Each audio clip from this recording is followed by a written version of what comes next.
Welcome to Bible Time at Faith. All right, we're back. This is Bible Time, episode 26. You know the drill. Go grab your family and let's get started. We're going to finish verse 12 today. And last episode, we looked at and saw the seriousness and the dangers of hypocrisy. And kind of like with the Cookie Monster drawing, just how silly and how hypocrisy makes absolutely no sense. And we also saw the need for us to become people who, like Paul, can be imitated. That we live our lives in such a way where God's power becomes displayed through us for both the outside watching world and also for the church. That our life becomes a testimony of God's grace and that other believers can rally alongside us and be encouraged by God's work in our lives. And that's nothing to be ashamed of. That's part of our calling as Christians. And we've seen how shame and failure really aren't in the vocabulary of the believer. And the rest of verse 12 tells us why. Why is there no shame over lifting high the banner of Christ, or fear of God's plan failing, or being a failure?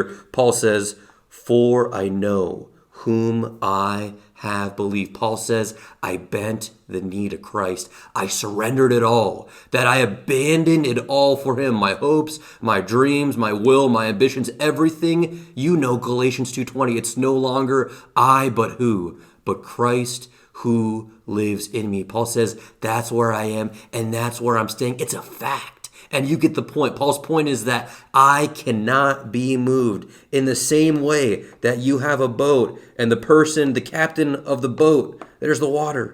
And he throws the anchor overboard and this boat becomes unmovable. And you can have rain and you can have storm and you can have lightning and you can hear thunder, but the boat is staying right where it's at because it's anchored. And in the same way that a man can, he can build his house. That's a greenhouse today. He can build his house on the rock. He can build his house on a firm foundation. And you can have rain again. And you can have floods. And you can have wind and all these things. But the house is going nowhere. Paul's saying that's the kind of faith that I have. It's unshakable. It's an unbreakable kind of faith. And we would do well to imitate that kind of faith. And whenever we look at the quality and when we look at the caliber of Paul's faith, it's that, it's obvious. It's of course he's not ashamed. And look at this final reason why he's not ashamed.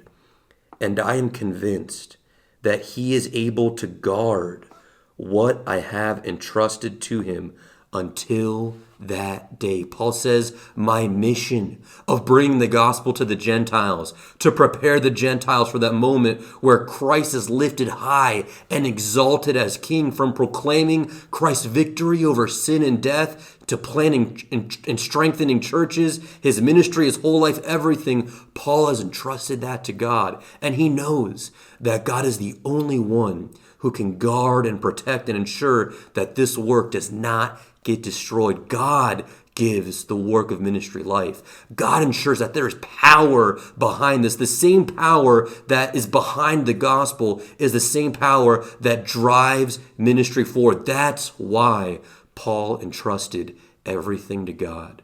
God placed this, Paul says, God placed this in my hands. And now I place it back into God's hands. Why? Because God's the only one who can move history forward. And you know this, to that moment where Jesus Christ is lifted high, where Jesus Christ is exalted, and where Jesus Christ is crowned and recognized as the King, And so, amazing. Paul says, of course, I would place everything back in God's hands. Because God is the one who can move everything from point A to point B, and he's the only one who can guard and protect it until that moment. And the final thing that we need to look at, the final phrase that we need to look at today is this right here. It's until that day. Until that day. This day is also known as the day of Christ. That day, the day of Christ, is this future moment where God evaluates believers and he looks at everything that you've done with your life, absolutely everything. And we learn about the day of Christ in places like 1 Corinthians 3, where God mentions how some believers use their life to give God things like wood and hay and straw to God. And when God evaluates what those believers gave and entrusted to him, he burns up their work. It doesn't withstand the test of fire because their labor and their work didn't have eternal value. Hence, it was just as temporal and fleeting as wood and hay and straw when lit on fire. It didn't stand the test of time. But on that day, the day of Christ, there will be believers who use their life to give God the right kinds of things, like gold and silver and precious stones. And when God evaluates what those believers gave and entrusted to him, it withstands the fire. And the fire reveals all the more that they use their life for eternal things. And so their reward becomes great. They cared about the right things in life, and they used their life for the things that really counted.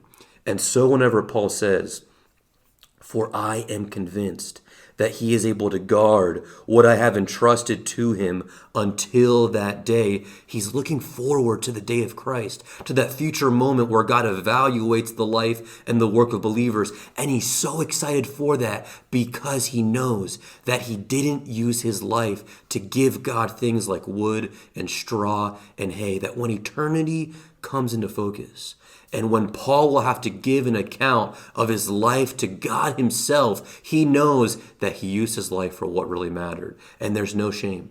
There's no failure. He says, "I'll lift my head up high because I know that when I die, that when the day of Christ comes, there will be gold, there will be silver, and there will be precious stones, because that's exactly what I entrusted to God." All right, everybody, greetings and salutations.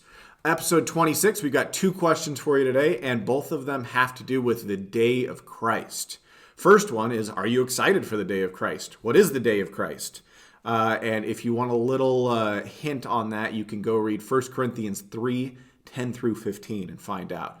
And then, what will you give Christ on that day?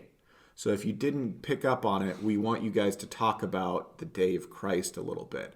But whatever other questions you guys come up with, go crazy and have fun. And we will see you all back here tomorrow.